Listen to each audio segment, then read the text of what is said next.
बिस्मिल्लाहिर्रहमानिर्रहीम। आज का जो टॉपिक ऑफ डिस्कशन है वो है माइटोकॉन्ड्रिया। ठीक है, माइटोकॉन्ड्रिया एक सेल ऑर्गेनील है। ठीक है, ऑलरेडी आपकी किताब में जिक्र भी है कि इसको power house of the cell कहते हैं और एनर्जी पैदा करने की सलाहियत इसके अंदर मौजूद है। ठीक है, अच्छा, आज के इस टॉपिक में आपको जो कम्पिटिटिव एग्जाम आते हैं इसके हवाले से आपके क्वेश्चन भी होंगे। मसलन एक क्वेश्चन बनता है कि माइटोकॉन्ड्रिया को क्यों power house of the cell कहते हैं, ये क्वेश्चन होता है। कभी कभार ये क्वेश्चन कुछ ऐसा भी आता है कि ये जो ऑर्गेनील है माइटोकॉन्ड्रिया, ये इसके अंदर जो सेल्फ रेप्लिकेटिंग यानी खुद ब खुद डुप्लीकेशन यानी कॉपी बनाने की सलाहियत किस तरह और कहाँ से आती है। ठीक है, ये क्वेश्चन और आज के इस टॉपिक में ये तमाम क्वेश्चन इसके एसएलओस बेस के अंदर जो क्वेश्चंस बनते हैं या आपके जो एग्जाम में क्वेश्चन आते हैं वो इस टॉपिक के अंदर होंगे। चले स्टार्ट लेते हैं। माइटोकॉन्ड्रिया को केमिकल साइंसदान ने सबसे पहले मसल सेल्स के अंदर ग्रेन्यूल्स टाइप की एक शक्ल देखी थी 1850 में 1850 में। यानी माइटोकॉन्ड्रिया को सबसे पहले मसल सेल्स में जो केमिकल साइंसदान ने देखा था 1850 में, बिल्कुल दानेदार जैसा स्ट्रक्चर था। ग्रेन्यूल का मतलब क्या है? दानेदार। ठीक है, सबसे पहले जब माइक्रोस्कोप के जरिए उस जमाने की जो माइक्रोस्कोप होते हैं उस में जो उन्होंने देखा था तो एक दानेदार जैसा स्ट्रक्चर था। ठीक है, फिर ये सलाहियत के ये जो माइटोकॉन्ड्रिया है ये एनर्जी जनरेटिंग ऑर्गेनील है, यानी इसके अंदर ये खुसूसियत पाया जाता है कि ये खुद ब खुद एनर्जी जनरेट कर सकते हैं। ठीक है, और जैसा कि एक और भी लिखा गया है कि power house of the cell है। Power house of the cell यानी सेल के अंदर पावर देना, ताकत देना। ठीक है, ये किसके जिम्मे में आता है? ये माइटोकॉन्ड्रिया के जिम्मे में आते हैं। ठीक है, इसके अलावा चलते हैं और डिफिनीशन की तरफ, फिर इसके स्ट्रक्चर भी पढ़ेंगे और फंक्शन भी पढ़ेंगे। अच्छा, ये जो माइटोकॉन्ड्रिया है तमाम यूकैरियोटिक सेल में पाए जाते हैं। जितने भी यूकैरियोटिक सेल है, यूकैरियोटिक सेल आप जानते भी, ऑलरेडी डिस्कस कर चुके हैं कि जो सेल जिसके अंदर ट्रू न्यूक्लियस पाया जाता हो और मेम्ब्रेन बॉर्डर ऑर्गेनील हो वो यूकैरियोटिक सेल होते हैं। ठीक है, सिर्फ आरबीसीज रेड ब्लड सेल जो मैच्योर हो जाते हैं उसके अंदर माइटोकॉन्ड्रिया एब्सेंट होते हैं। ठीक है, लिखा भी है। अच्छा, याद रखें सेल्स हैव फ्यू, यानी ऐसे सेल्स पाए जाते हैं जिसके अंदर कुछ माइटोकॉन्ड्रिया होते हैं, but mostly they are 100,000 in numbers, या ज्यादातर जो सेल्स होते हैं उसके अंदर हंड्रेड्स में या 1000 में भी माइटोकॉन्ड्रिया पाए जाते हैं। ये depend on what? Depend on sale metabolic activity, यानी कि कोई सेल कितना काम कर रहा है। फॉर एग्जांपल, मसलन हम जाते हैं और एग्जांपल लेते हैं लिवर सेल की। इंसान हमारे ह्यूमन बॉडी के अंदर जो लिवर सेल होते हैं जिसमें हेपेटिक सेल्स कहते हैं, इसके अंदर activities metabolic chemical reactions, catabolism और जो एनाबॉलिज्म होते हैं वो इसके अंदर ज्यादा होते हैं लिवर सेल्स के अंदर। और साथ साथ में किडनी के जो सेल होते हैं इसके अंदर मेटाबॉलिक एक्टिविटी ज्यादा होती है। तो इस ऐसे सेल्स के अंदर माइटोकॉन्ड्रिया ज्यादा पाए जाते हैं। समझ आ रहा है? अच्छा, जैसा कि यहाँ पे एक और भी लिखा गया है, self replicating organelles divide by binary fission, यानी ये ऐसा ऑर्गेनील है जिसके अंदर ये खुसूसियत पाई जाती है कि ये खुद ब खुद रेप्लिकेट कर सके। रेप्लिकेट का क्या मतलब है? रेप्लिकेट का मतलब है कॉपी बनाना, डुप्लीकेशन करना। ठीक है, स्कार डुप्लीकेशन। अच्छा, और जो डिवीजन करते हैं वो बाइनरी फिजन के थ्रू, बाइनरी फिजन डिस्कस करेंगे, आगे डिस्कस करेंगे किसे कहते हैं। यानी एक से दो सेल बनना या एक से दो ऑर्गेनील बनना, इसको बाइनरी फिजन, बाइनरी दो को कहते हैं, फिजन डिवीजन को कहते हैं। ठीक है, अच्छा, स्ट्रक्चर की तरफ चलते हैं। जो स्ट्रक्चर माइटोकॉन्ड्रिया का बनता है वो नॉर्मली सिलेंड्रिकल होते हैं, सिलेंडर फॉर्म, रॉड नुमा होते हैं, रॉड की शक्ल में, और या फिलामेंट की शक्ल में होते हैं। ठीक है, जानते भी हैं बहुत से जो ऑर्गेनील्स के बारे में हम डिस्कस कर चुके हैं। ठीक है, आते हैं इसकी स्ट्रक्चर, यानी कि जैसा कि आप जानते भी कि यूकेरियोटिक सेल्स के अंदर खुसूसियत ये पाई जाती है कि जितने भी ऑर्गेनील होते हैं उसका कम से कम एक मेम्ब्रेन होना चाहिए, लेकिन माइटोकॉन्ड्रिया के अंदर डबल मेम्ब्रेन है। हम ये कह सकते हैं कि mitochondria are double membrane bounded organelles. यानी अगर देखें स्ट्रक्चर को तो कुछ ऐसा ही दिखाई देता है।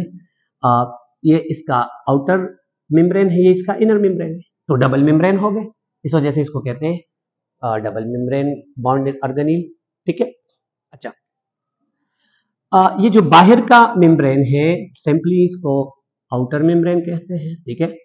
और जो ब्लू कलर आपको नजर आ रहा है, ये जो फोल्डिंग है अंदर की तरफ, इसको क्या कहते हैं? इसको इनर मेम्ब्रेन कहते हैं। ठीक है। आउटर जो मेम्ब्रेन है, जो बाहर की तरफ है, ये स्मूथ है, और इस मेम्ब्रेन के ऊपर, तमाम मेम्ब्रेन के ऊपर ये जो आपको नजर आ रहे हैं, इसके ये छोटे से जो जंक्शंस है वो होते हैं, जिसको पोरिन कहते हैं। पोरेंस।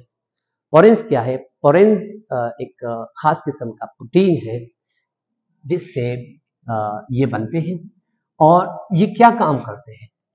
यानी ये रिस्पॉन्सिबल है किसका? Response transport of molecules. यानी माइटोकॉन्ड्रिया को कुछ मॉलिक्यूल अंदर की तरफ माइटोकॉन्ड्रिया के अंदर आएंगे, कुछ मॉलिक्यूल इससे बाहर की तरफ जाएंगे। तो जो मॉलिक्यूल अंदर की तरफ आते हैं और बाहर की तरफ जाते हैं, तो इसके लिए रास्ता प्रोवाइड करते हैं। ये जो रास्ता है दरअसल में वो पोरीन प्रोटीन की वजह से है। फॉर एग्जाम्पल, कुछ एनर्जी यहाँ पे बनी है और ये एनर्जी ने बाहर सेल की तरफ जाना है, तो जो सेल की तरफ जाएंगे तो क्या होगा? तो यहां से ही इसकी आमदोरफ्त होगी, एक्सचेंज यहां पे होगा, यानी इस पोरीन प्रोटीन के जरिए से इसकी एक्सचेंज होगी। क्लियर है? अच्छा, आते हैं अंदर अंदर की तरफ। ये क्या नाम है दूसरा, इनर मेम्ब्रेन की तरफ। इनर मेम्ब्रेन को देखें, इनर मेम्ब्रेन अंदर की तरफ फोल्ड है, ये इस तरफ और इस तरफ, ये सरफेस एरिया ज्यादा प्रोवाइड कर रहे हैं, इस वजह से ये अंदर की तरफ फोल्डेड है। और अगर आप देखें ये अंदर की तरफ जो फोल्डेड एरिया है, तो एक एक फोल्डेड एरिया को नाम देते हैं क्या? क्रिस्टाइल। यानी ये जो आपको एक फोल्ड नजर आ रहे हैं, इसके अंदर ये ग्रीन कलर की निशानियां हैं, ये एक एक फोल्ड को क्या कहते हैं? एक एक फोल्ड को क्रिस्टाइल कहते हैं। समझ आ रहे? अच्छा, इनर मेम्ब्रेन जो है सेलेक्टिवली परमिएबल है, and folded inward already discuss हो चुकी। सेलेक्टिवली परमिएबल से क्या मुराद है? यानी सिलेक्शन करते हैं, सिलेक्शन सेलेक्टिवली। परमिएबल परमिशन से निकला है, यानी बाज मॉलिक्यूल की सिलेक्शन करते, अंदर की तरफ आने के लिए इजाजत देते हैं, परमिशन, और कुछ को अंदर की तरफ इजाजत नहीं देते। जो फॉर एग्जांपल माइटोकॉन्ड्रिया के अंदर की तरफ यहाँ पे किसी मॉलिक्यूल की जरूरत हो तो वो बाहर से इसकी सिलेक्शन करके अंदर की तरफ लेके आते हैं, और अगर जरूरत ना हो तो इसको धकेल देते हैं, इसको बाहर की तरफ ही रहने देते हैं। समझ आ रहे? अच्छा, अब आते हैं क्रिस्टाइल। एक एक फोल्ड को थोड़ा डिस्कस करते हैं। ठीक है। ये जो फोल्ड है, एक फोल्ड को थोड़ा जूम आउट करते हैं तो इसके अंदरूनी स्ट्रक्चर में आपको ये पार्टिकल नजर आते हैं। ये जो पार्टिकल है, F0 पार्टिकल, F1 पार्टिकल्स, वो कुछ और भी इसके अंदर कम्प्लेक्स प्रोटीन के बने होते हैं। यहाँ पे डिस्कशन की जरूरत नहीं, वहाँ पर क्लासेस में पढ़ेंगे फिर कभी। अच्छा, ये जो कुछ यहाँ पे आपको और भी नजर आते हैं, ये इसके अंदर एटीपी सिंथेज एंजाइम है। एटीपी सिंथेज एंजाइम है जो कि बाद में एटीपी की प्रोडक्शन करेंगे, और इसी एटीपी की प्रोडक्शन की वजह से माइटोकॉन्ड्रिया को power house of the cell कहते हैं, क्योंकि एटीपी एक एनर्जी है जो कि सेल इस्तेमाल करते हैं, इस वजह से माइटोकॉन्ड्रिया को power house of the cell कहते हैं। ठीक है। अच्छा, फिर अगर आप देखें तो ये जो आउटर मेम्ब्रेन है और ये इनर मेम्ब्रेन, इन दोनों के दरमियान ये स्पेस सा नजर आ रहा है। ये स्पेस, ये जो खाली जगह, इस खाली जगह को क्या कहते हैं?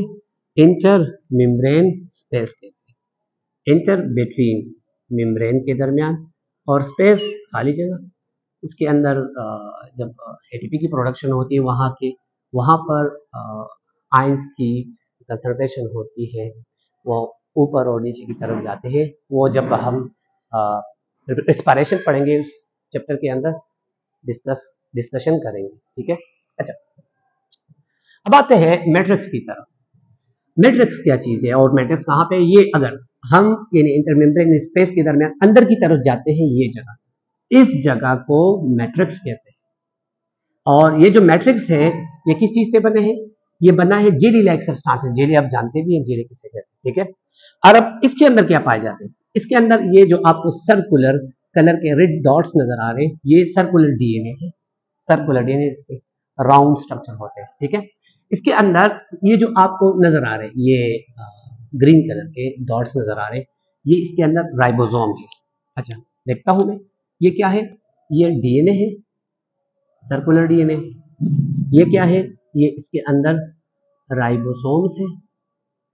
और ये जो राइबोसोम है ये बिल्कुल बैक्टीरिया जैसा, जिसकी जो सेडबेड की जो साइज होती है वो सेंट्रीफ्यूगेशन अमल के थ्रू वो ऑलरेडी पढ़ चुके हैं, वो याद भी है, मुझे यकीन है। अच्छा, ये 70 सेडबर्ग, ये इस साइज की डिपेंडेंट, वो अलग डिस्कशन है, वो कभी करेंगे, ठीक है, दोबारा से अगर टाइम मिले तो, ठीक है। अच्छा, इसके अलावा यहाँ पर ऑल काइंड ऑफ जितने भी आरएनए की जो टाइप्स है, ribosomal RNA, mRNA, messenger RNA, वो तमाम यहाँ इस मैट्रिक्स के अंदर पाए जाते हैं। और जितने इंजाइम्स यहाँ पे चाहिए, जितने इंजाइम्स हैं मैट्रिक्स के अंदर, जो एक रिएक्शन होता है, शायद आपको याद हो, लोअर क्लासेस में आप पढ़ चुके हैं, क्रिब्स साइकिल, अगर आपको याद हो तो जो क्रिब्स साइकिल के लिए जितने भी इंजाइम्स, को इंजाइम्स यानी जितने मॉलिक्यूल जो क्रिब्स साइकिल है जो यहाँ इस मैट्रिक्स के अंदर होते हैं, तो वो तमाम यहाँ पर पाए जाते हैं। यानी हम ये कह सकते हैं कि इस मैट्रिक्स के अंदर माइटोकॉन्ड्रिया का अपना एक जेनेटिक सिस्टम है, जिसके अंदर ये डीएनए, राइबोसोम वगैरह तमाम पाए जाते हैं, जिसकी वजह से इस माइटोकॉन्ड्रिया को सेल्फ रेप्लिकेटिंग ऑर्गेनेल कहते हैं। और यही वो क्वेश्चन बनता है कि why mitochondria is called self replicating organelle, क्यों कहते हैं। तो बहुत आसान सा जवाब है कि और जेनेटिक सिस्टम है, अपने एंजाइम्स है, अपने जो आरएनए, राइबोसोम, सर्कुलर तमाम है, जो सेल को इस काबिल बनाता है कि वो रेप्लिकेशन कॉपी बना सके। तो इस ऑर्गेनेल के पास भी ये खुसूसियत पाई जाती है, इस वजह से इसको सेल्फ रेप्लिकेटिंग ऑर्गेनेल कहते हैं, ठीक है।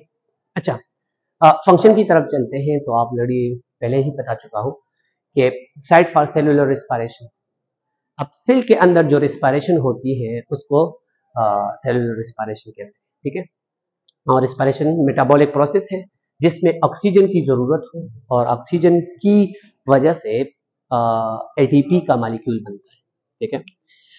अगर आप दोबारा से थोड़ा आ जाए तो यहाँ पर ये जो क्रिस्टाई है, क्रिस्टाई के अंदर यहाँ पे एक जो हमारे पास क्रेब साइकिल होते हैं, इसके बाद कुछ मॉलिक्यूल यहाँ पे ऐड होके यहाँ पर हमारे पास इलेक्ट्रॉन खारिज हो जाते हैं और इलेक्ट्रॉन जो है बनाते हैं एक अमल जिसको इलेक्ट्रॉन ट्रांसपोर्ट चेन कहते हैं।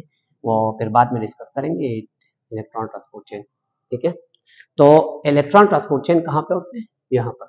अच्छा, कुछ कॉम्पिटिटिव एग्जाम्स के हवाले से एमसीक्यूज भी बनते हैं कि क्रेब साइकिल कहाँ पे होते हैं, तो आपको याद होना चाहिए माइटोकॉन्ड्रिया के क्रेब साइकिल में, और साथ साथ में इलेक्ट्रॉन ट्रांसपोर्ट चेन कहाँ पे होते हैं।